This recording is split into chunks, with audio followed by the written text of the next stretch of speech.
Jingle bells, and Granddaddy's sitting here, and he ate. He just kind of, enjoying himself. He just sitting in his wheelchair, and I'm singing jingle bells, jingle bells. I'm like, come on, Granddaddy, jingle, and he's looking at me like, jingle all the way. Oh, what fun it is to ride in a one-horse open sleigh. And then when you get to a pause, right, where I'm getting ready to say, hey, he said, can you whistle? And I'm all happy and jolly. And right when I'm getting ready to say, hey, he gets in real quick. Can you whistle? And I was like, that's so rude. But it made me crack up laughing. I was like, he had the perfect timing and the perfect opportunity in the perfect pause. And it hurt my feelings so bad. I was like, okay. Now, let's fast forward like 3 years later or something. We're at Debbie and Tony's house. And it's not Christmas time, but he was getting the Holy Ghost. So he ate his food and he's sitting there and he starts and I'm waiting, because it's my time, it's my turn. It's my turn, I'm gonna get it back. But I'm waiting. Because if he doesn't sing words, then I can't say it, right? So I'm waiting. He's saying, and then as soon as he starts, way down in Georgia, and I said, can you whistle? He was so mad. He was so mad. I was like, well, how does it feel? That's my little story. Thank you. Okay, Nuki is coming up to tell Nuki is going to tell her story. I'm just going to add on to Terry's story because I know the rest of what he would have said when she said she couldn't whistle, because we've heard it. It's one of the family stories. If somebody's singing and you don't think they're all that great, you say, can you whistle? And they ask you, well, why? You say, well, you take my part of that song you're singing and whistle it. I guess that's why everybody be whistling when I be singing. All right, who next? Anybody else got an Uncle Buck story? Who got the Uncle Buck story? Who got Uncle Buck story? How about you, boy?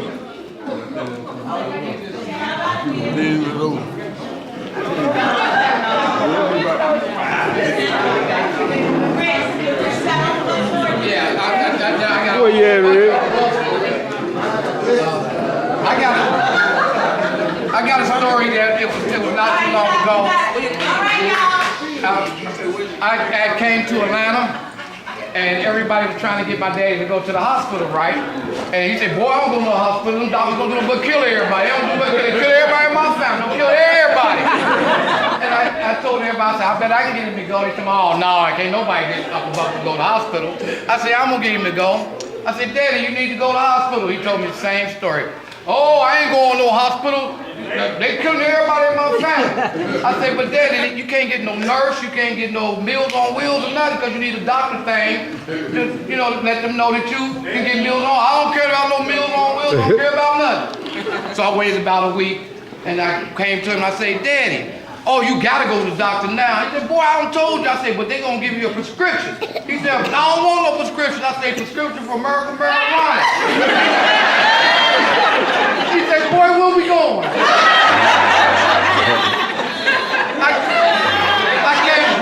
I came down there the next day to get him. He was already dressed, had his hat on. He said, boy, I've been waiting on you since 4 o'clock this morning. So I get him on down to the hospital, right? And he's scratching his head. Yeah, doc, These little things right here, don't help me, but that miracle marijuana. God looked at him and said, I can't give you no miracle marijuana. He said, what that damn song about? But he had already had what I needed from the doctor to get him, everything he needed. The nurses came in and stuff.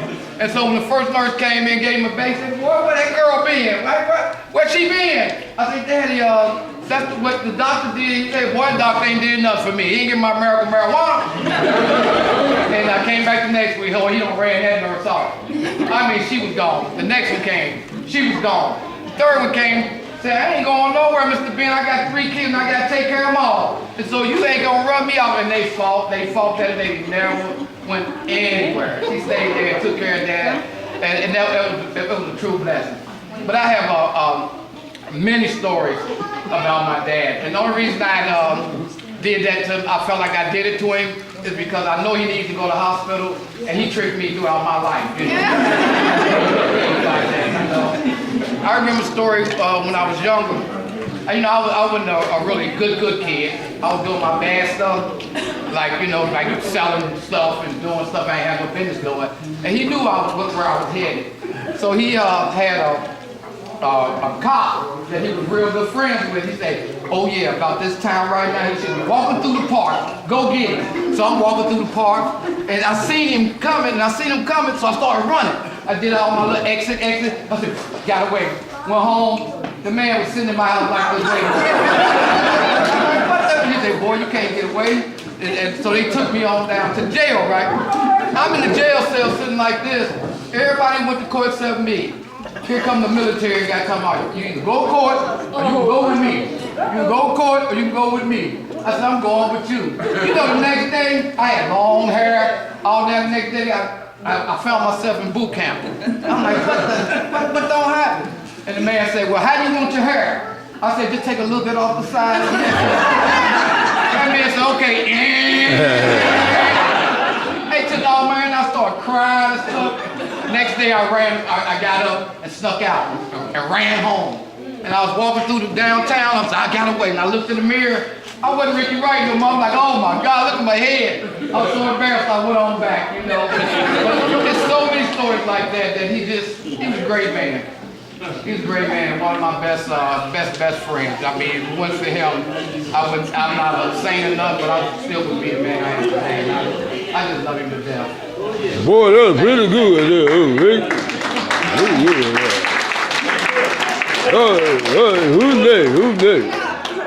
Who's next? Michael Lowe.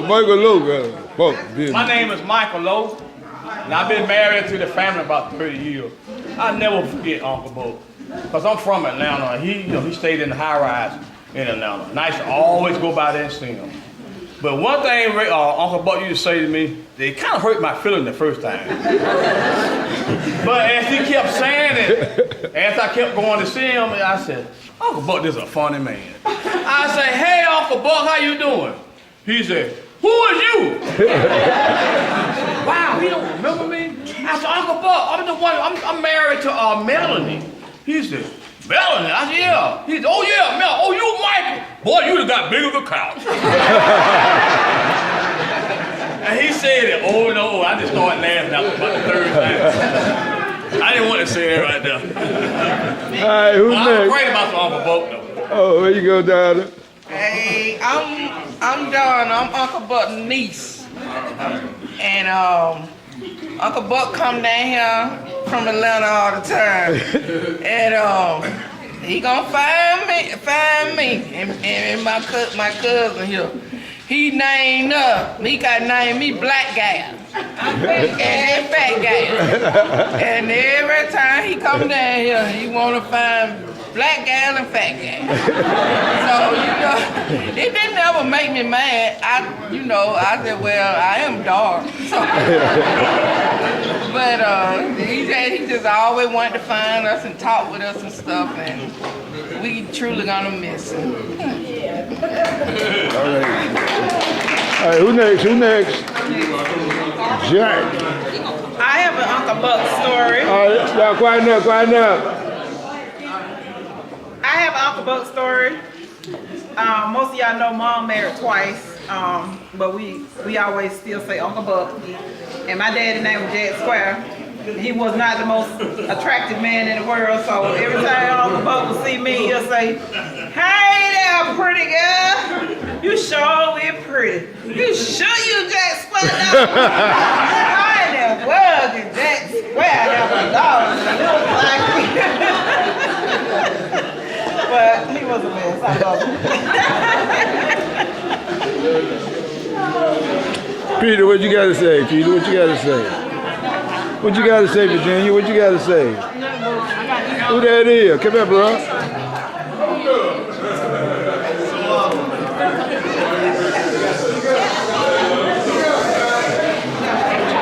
Y'all hold it up, y'all.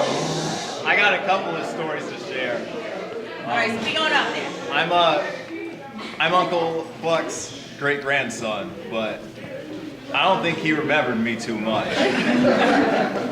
I might not have a very memorable face. He's right. Every time I would come up and see him, I'd be like, "Hey, Uncle Buck, how you doing?" He'd be like, "Who is you?" I'd be like, "I'm Skylar." He'd be like, "Whose son is you?" Yes, whose son is you? Solomon's son. He wouldn't remember me. I'd go back in the house. I'd come back out when we're getting ready to go somewhere. I'd be like, "Who is you?" I would just sit there and tell him, "I'm Sebastian. I'm that other boy." I remember one Christmas, this might be the same Christmas as my mother's here, but I remember one night we downstairs in Aunt Debbie's basement, just having a good time. Me and a couple of my other cousins, we were particularly rowdy. I think we were watching TV or something, watching sports or something. We were up until like midnight or something. I guess we must have kept him up because he woke up later that night.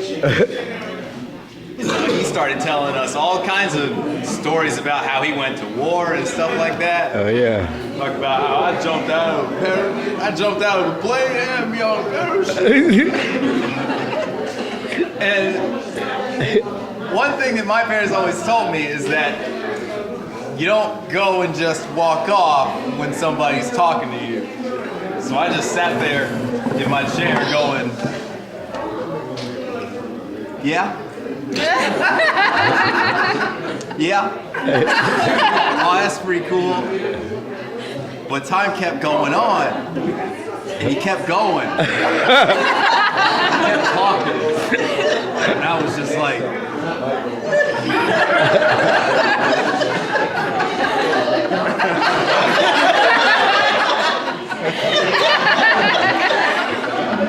he woke me up and he kept talking. After a certain point, I was like, "I gotta go to bed, Uncle Buck. I gotta go to bed." And he was like, "You done woke me up."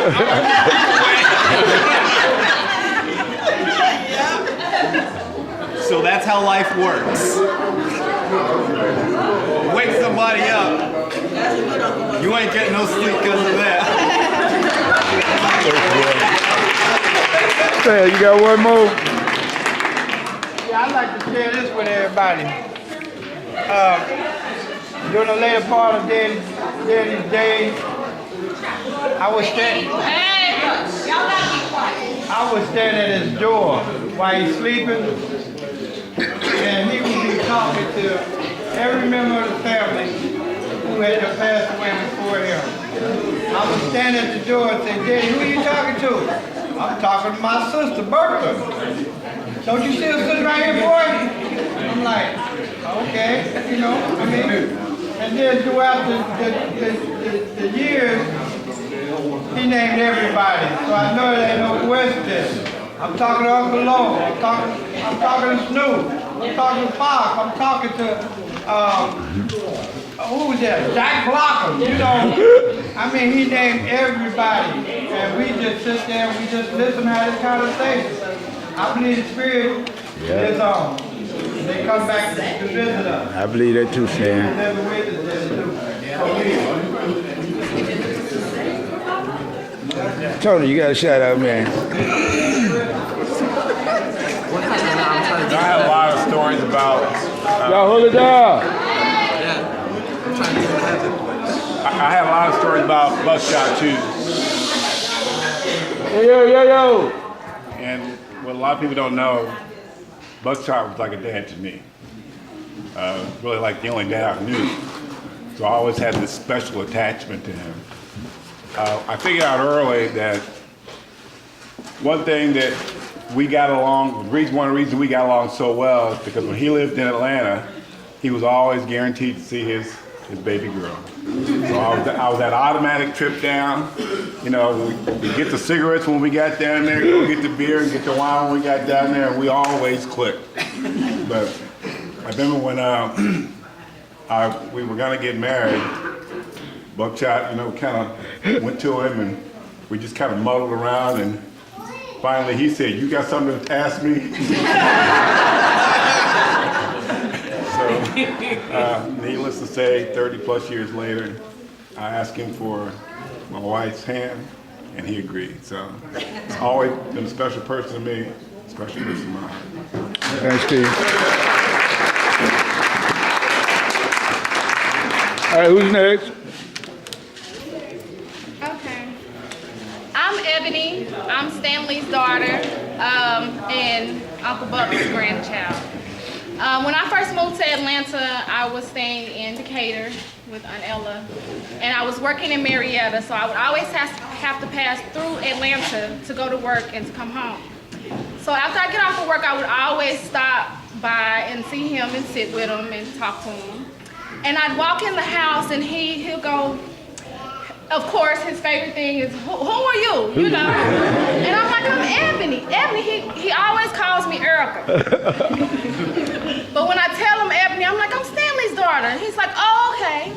So I started to come see him regularly every day so he knew who I was. When I walk in the house, he say, how you doing, girl? I say, I'm fine. He say, come here. So he put his hand on my stomach and he touched my stomach. He said, well, you ain't pregnant. So you're doing all right.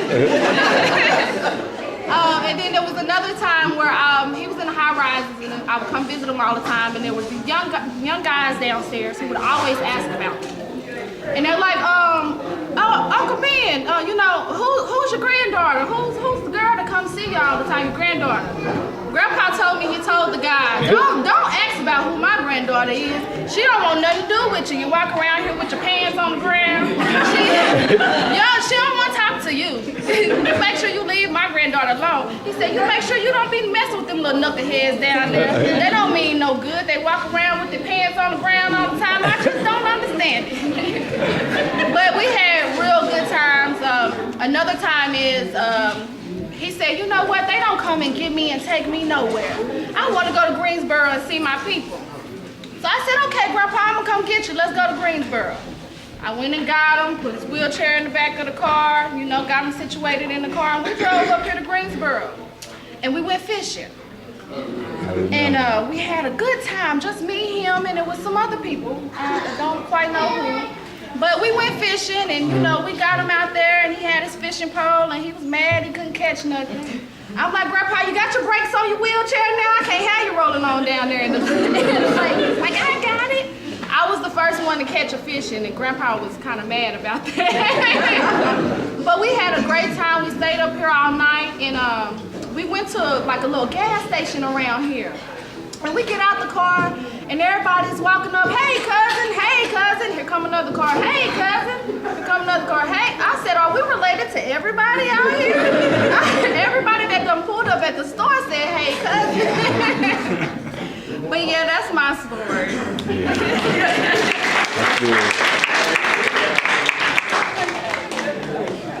Okay, who's next, pal?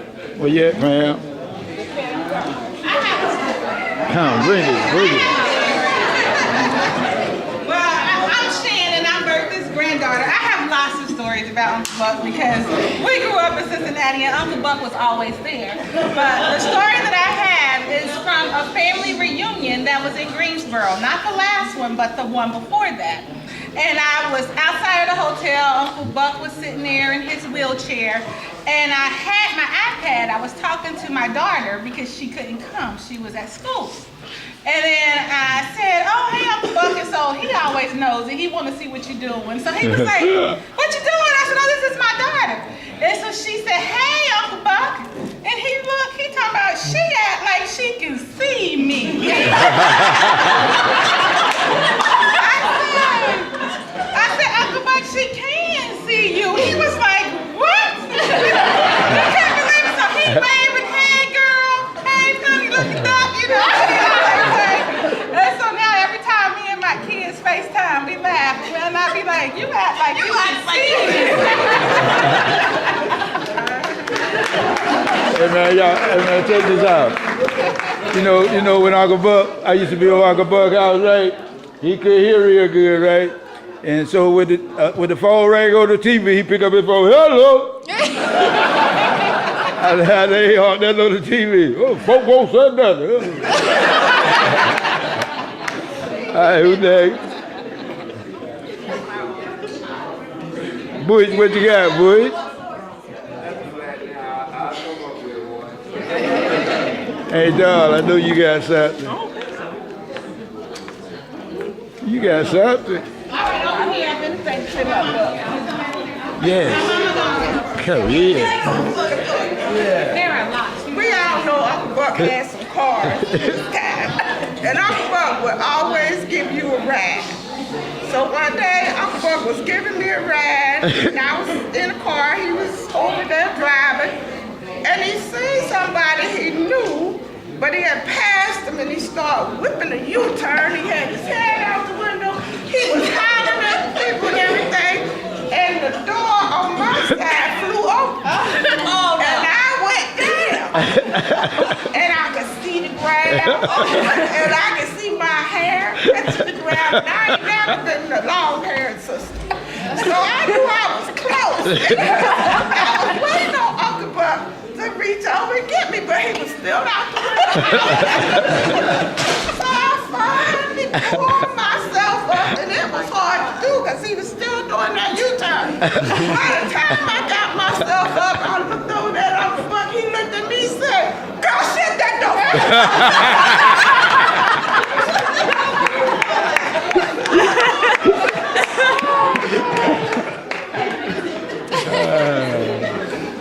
All right, who's next? I have something to add to the car story. Uncle Buck taught me how to drive. Now, I'm 76, so you know how long ago that was. 6 years. For the people in Cincinnati, we went for me to learn to drive to the top of Sycamore Hill.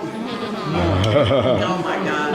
Uncle Buck had me drive, first-time driver, driving down Sycamore Hill, up Cherry Street, up to Gilbert Avenue, where he told me, you make a U-turn across 4 lanes and park on the other side of Gilbert Avenue. And I did it. He said, now you know how to drive. So then we proceeded. And remember how long ago this was. No triptychs. We took my Aunt Ruby, who was also from Greensboro, who was my father's great aunt, home to Pittsburgh. No maps, no triptychs, no telephones, and Aunt Ruby did not know where she lived. All we knew was Pittsburgh, and her idea was, I'll show you when we get there. Uncle Buck said, oh, we can take her home, we know the way. And he took me, I must have been about 22. We drove to Pittsburgh, and we got to the edges of Pittsburgh, and we said, what now, Aunt Ruby? She said, well, I'm I'm not sure. And Uncle Buck said, what's the name of the street? What's the name of the street? And she said, Pig Alley. Uncle Buck said, I think I know where that is. And we took Aunt Ruby home to a street that had no name, with no maps, no telephones, and we got him there because Uncle Buck knew where he was going.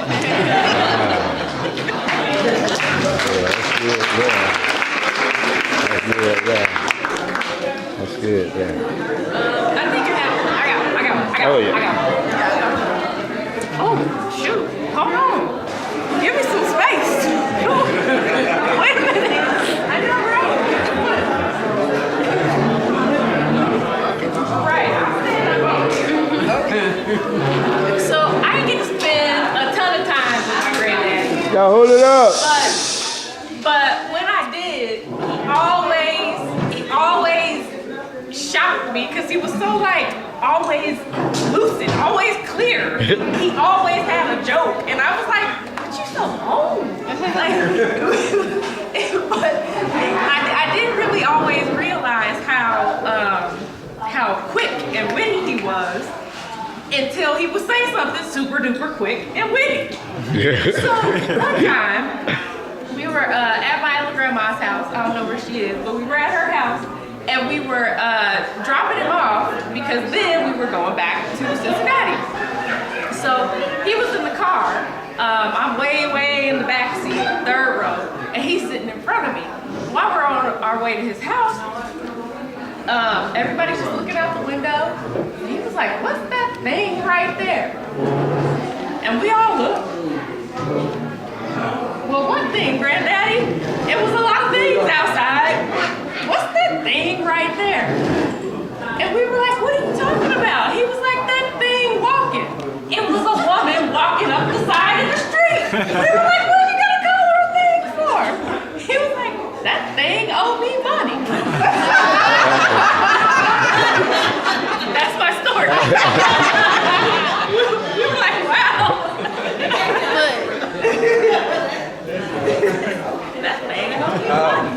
I'm Andrew, grandson. And I remember one time when he lived in the high-rise in Atlanta, we went to visit him, and my dad would always bring him some cigarettes, and so we go up there, and he said, he gives him cigarettes. He said, "No, I don't need those. I don't need those." He's like, "Why?" He's like, "I stopped smoking." He said, "Why?" He's like, "I'm trying to get into heaven." So we all get in the car. We're going somewhere. I don't remember where, but we stop at this little store that was just around the way from the high rise. And he said, "Tony, go in that store, give me some wine, give me some cigarettes." And he said, my mom said, "What? I thought you were trying to get into heaven, Daddy." And he said, "I'll be all right."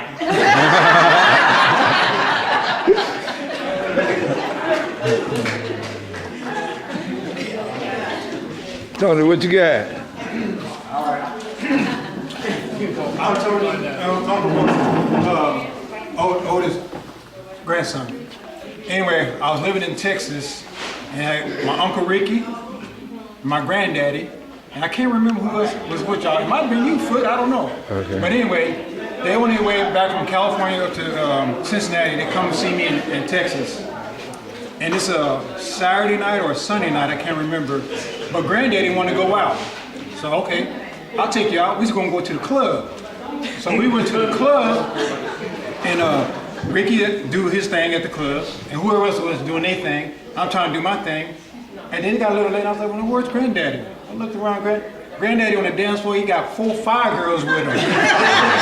And they followed him all throughout the club and everything. But that's my story on there. But with his charisma, he attracted all the women. But another time, my wife Virginia, she came with me for the first time to Atlanta and went to go visit my granddad in the high rise. And he said, and we got to talking, and he he asked me, he said, "Now Tony, I need you to take me around the corner." And I ain't taking you around the corner because I already know what's up. And Regina's like, why don't we take him around the corner? Because he wanted to go around the corner and he telling her that he getting some medical marijuana. I was like, baby, Atlanta don't have medical marijuana. So I'm not going around the corner for my granddad. That's my story. Think you got talent, man? This is your chance. A Showcase for Unsigned Talent is looking for aspiring artists of all kinds. This is your opportunity to show the people who matter that you've got what it takes. Visit ashowcaseforunsignedtalent.com and submit a short sample of the talent you believe the world should see. Agents, artists, studios, and industry insiders are looking for fresh, unsigned talent. This is your chance. This is your chance. Visit ashowcaseforunsignedtalent.com now.